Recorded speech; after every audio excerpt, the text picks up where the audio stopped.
उत्तर प्रदेश के एक छोटे से गांव का नाम था शांतिपुर। ये गांव भले ही छोटा था, पर यहाँ के लोग बहुत मेहनती और सीधे साधे थे। गांव के बीचों बीच एक चौक था और उसी चौक पर पूरे गांव का एक ही ढाबा चलता था। ये ढाबा गांव के प्रधान विजय का था। विजय प्रधान तो था ही, पर असली आमदनी उसका ढाबा था। अब सोचने वाली बात ये थी कि पूरे गांव में खाने पीने की यही अकेली जगह थी, इसलिए जिसे भी बाहर का खाना खाना होता उसे मजबूरी में वहीं जाना पड़ता। ढाबे में चिकन करी, मटन करी, पराठे, चाय सब मिलता था, लेकिन दिक्कत ये थी कि दाम इतने ज़्यादा रखे थे कि गरीब, किसान और मजदूर लोग अक्सर मन महसूस के रह जाते। तभी प्रधान का नौकर रमेश कहता है, प्रधान जी, आपने ये सही किया। गांव में आपके अकेले का ही ढाबा है। अब हमारी कमाई देखना कैसे होती है। पर प्रधान जी, हम कुछ ज्यादा महंगा बेच रहे हैं। ये सब तो बगल वाले गांव में कम दाम में मिलती है। अरे तो बगल वाले गांव जाने में उनका खर्चा भी तो होता है, और गांव में हमारा इकलौता दुकान है। लोग मजबूरी में खाने आएंगे ही आएंगे। वहीं गांव में करण और सलीम दो दोस्त थे। करण अपनी माँ मीरा से कहता है, माँ, मुझे कुछ पैसे दे दो ना, मैं दूसरे गांव जाकर कुछ अच्छा खाकर आऊंगा। घर का वही खाना खाकर मैं पक गया हूँ। तभी उसका पिता अशोक कहता है, साहब को बाहर का खाना खाना है और कमाई के लिए कह दो तो बहाना देने लगेंगे। पिताजी देख लेना, एक दिन हम भी कुछ करेंगे। यह कहकर करण अपने घर से बाहर चला जाता है।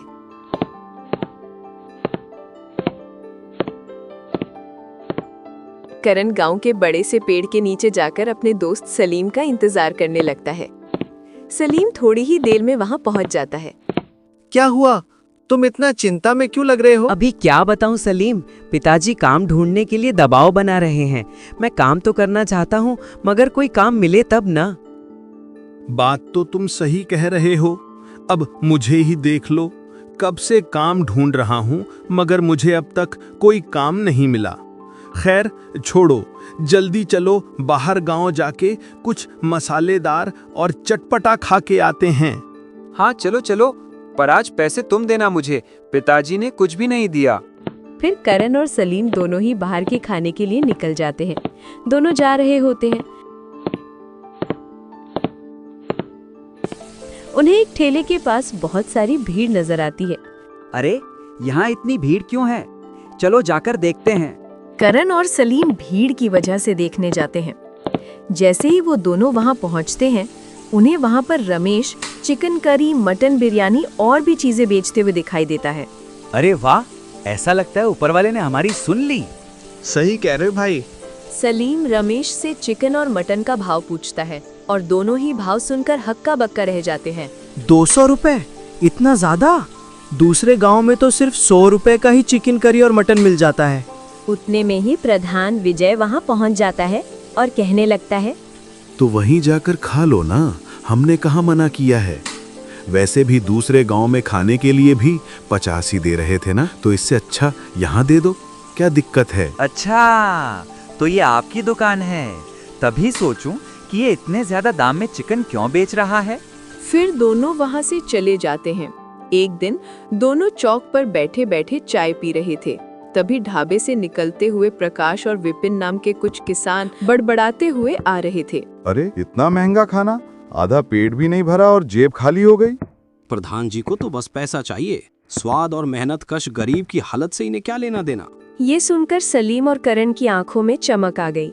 सुनना भाई करण, क्यों ना हम दोनों ठेला लगाएं, चिकन करी लेकिन सस्ती और स्वादिष्ट, ताकि गांव वाले मजबूरी में प्रधान के ढाबे पर ना जाएं और हमारे यहाँ स्वाद ले सकें। अरे भाई, पागल हो गया क्या? प्रधान नाराज हो गया तो पूरा गांव हमारे ही खिलाफ कर देगा। डरने की क्या जरूरत? अगर मेहनत और ईमानदारी से काम करें तो गांव वाले हमारा साथ जरूर देंगे, चाहे प्रधान जो कर ले। बस उसी दिन से दोनों ने ठान लिया कि चिकन करी का ठेला लगाएंगे।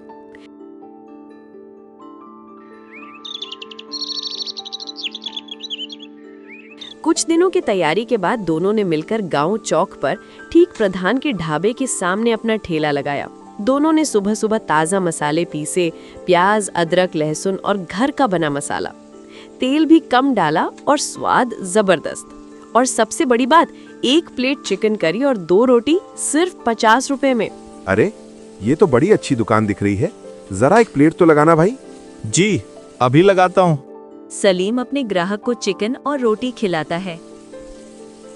मैंने आज से पहले कभी भी इतनी स्वादिष्ट चिकन नहीं खाई, मजा आ गया। तभी धीरे धीरे करके सभी करण और सलीम के चिकन के ठेले पर आने लगते हैं। उस दिन प्रधान के ढाबा में कोई खाने नहीं जाते हैं। सस्ते में बेचने की वजह से शाम होते होते दोनों की चिकन रोटी खत्म हो जाती है। देख भाई, मैंने कहा था ना, गांव वाले सब हमारे पास ही खाने आ रहे हैं। सही कहा भाई, और हमारा दम भी तो कम है। अगले दिन दोनों दुकान खोलकर चिकन रोटी बना रहे थे। तभी रवि नाम का एक आदमी आता है। ये 50 रुपए की चिकन रोटी कितने में दिया भाई?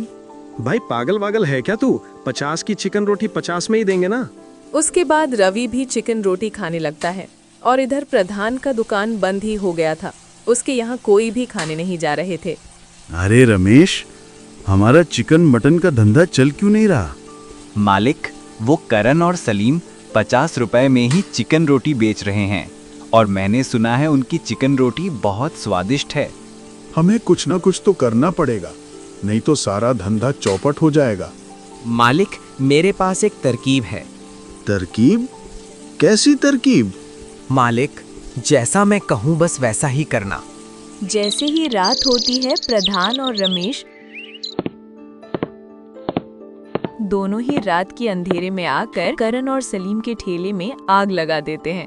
हाँ हाँ, बहुत शौक था ना गांव वाले की सेवा करने का। अब करो सेवा, मैं भी देखता हूँ कैसे सेवा करते हो। अगले दिन जब करण और सलीम अपने ठेले पर चिकन रोटी बेचने आते हैं, तब वो देखते हैं कि उनका ठेला तो पूरी तरीके से जला हुआ है। हे भगवान, ये किसने किया भला? ऐसा कोई क्यों करेगा? ये पक्का उस प्रधान का ही काम होगा। हमारे दुकान की वजह से उसका ढाबा नहीं चल रहा था और वो लोगों से पैसे नहीं लूट पा रहा था। मगर हम हार नहीं मानेंगे, हम फिर से एक ठेला लगाएंगे। बस सलीम, हमारे पास इतना पैसा नहीं है कि हम फिर से एक नया ठेला लेकर अपना काम शुरू कर सकें। चिंता मत कर मेरे भाई, भगवान हमारी मदद जरूर करेंगे। तभी वहाँ पर एक आदमी सामने आता है और कहता है, तुम चिंता मत करो, हम सब हैं ना। गांव वालों ने भी उनका साथ दिया। सबने मिलकर फटे पुराने लकड़ी और टीन से नया ठेला बना दिया। किसी ने पैसे दिए, किसी ने बर्तन, किसी ने मसाले। उसके बाद उनका ठेला बनकर तैयार हो जाता है। तभी वो लोग अपना चिकन ये सब देखकर प्रधान को बहुत ज्यादा गुस्सा आता है और वो अपने नौकर के साथ करण और सलीम के ठेले पर पहुंचता है। ठेला समेटो और निकलो यहाँ से, ये चौक मेरा इलाका है। क्यों प्रधान जी, ये तो सरकारी जमीन है, आपकी कब से होने लगी? ये सब सुनकर प्रधान बहुत गुस्सा हो जाता है, लेकिन गांव वाले सामने आ गए। प्रधान जी, इन्हें रहने दीजिए, पहली बार हमें सस्ता और अच्छा खाना मिल रहा है, आप इन्हें क्यों रोक रहे हो? गांव वालों की एकजुटता देखकर प्रधान पीछे हट तो गया और दांत पीसते हुए वहां से चला जाता है। करण और सलीम का ठेला दिन ब दिन मशहूर होता गया। गांव के आसपास के लोग भी आने लगे। कभी कभी तो इतनी भीड़ लग जाती कि खाना खत्म हो जाता।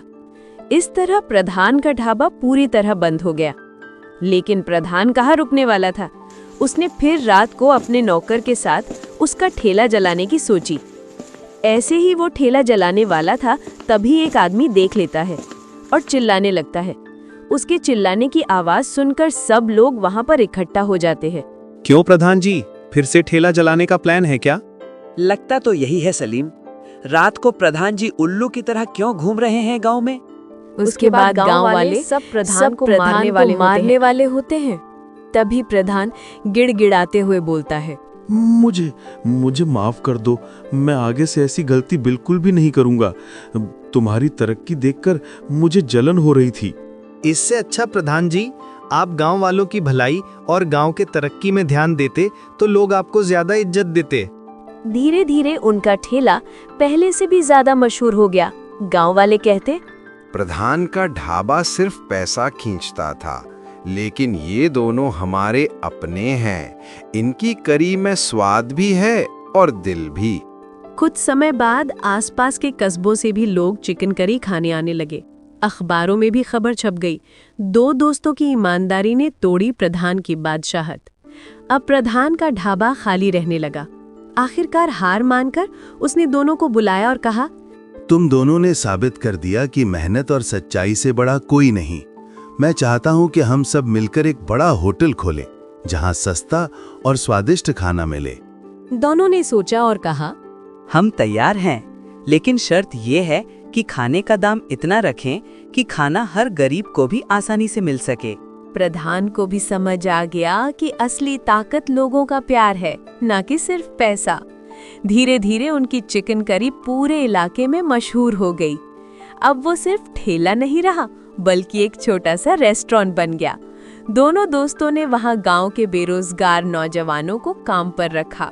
गांव वालों के चेहरे पर खुशी थी, अब कोई भी भूखा नहीं सोता था। तो कहानी यहीं पर खत्म होती है। इस कहानी की तरह अगर हर गांव का प्रधान, हर गांव वाले एक हो जाएं, तो हर गांव, हर शहर खुशी से भर जाएगा।